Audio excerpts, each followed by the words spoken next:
शाम हो चुके हैं और मैं हाजिर हूँ आप लोगों के लिए लेकर के सुंदरकांड की चौपाइयाँ जो तुलसीदास जी द्वारा रचित है। आप चौपाइयाँ तो पढ़ लेते हैं लेकिन अर्थ समझ में नहीं आता है, और अगर अर्थ समझ ना आए तो फिर उसकी महत्ता भी बहुत ज़्यादा समझ में नहीं आती है। इसलिए मैं आपके पास अर्थ के साथ आती हूँ। तो शुरू करते हैं आज की पहली चौपाई। निशिचरी एक सिंधु महु रहई, करी माया नभुके खग गहई।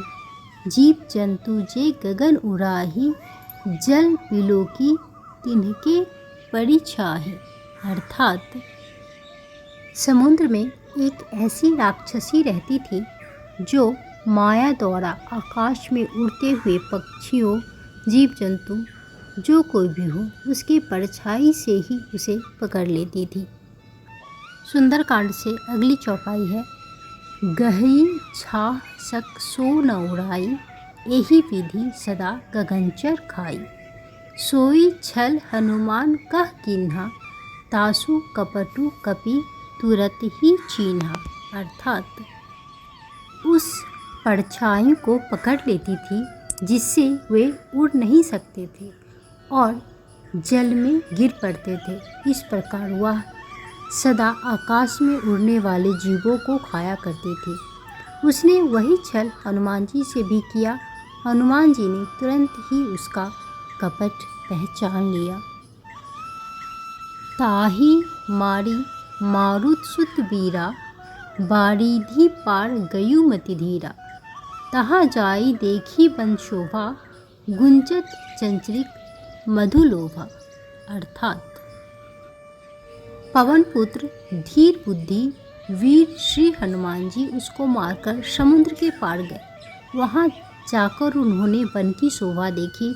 मधु पुष्प रस के लोभ से भौरे गुंजार कर रहे थे।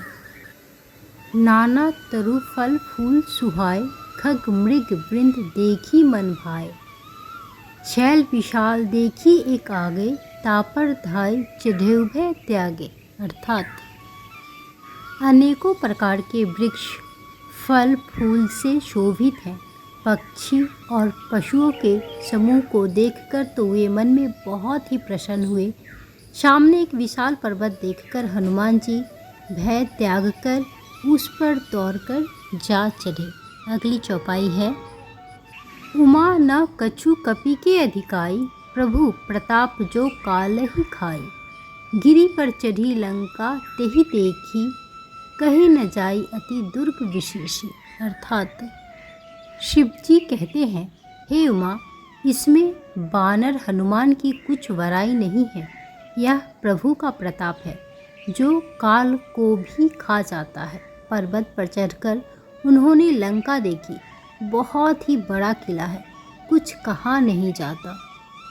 अति उतंग जलनिधि चौपासा, कनक कोट कर परम प्रकाशा। अर्थात वह अत्यंत ऊंचा है, उसके चारों ओर समुद्र है। सोने के परकोटे चार दीवारी का परम प्रकाश हो रहा है।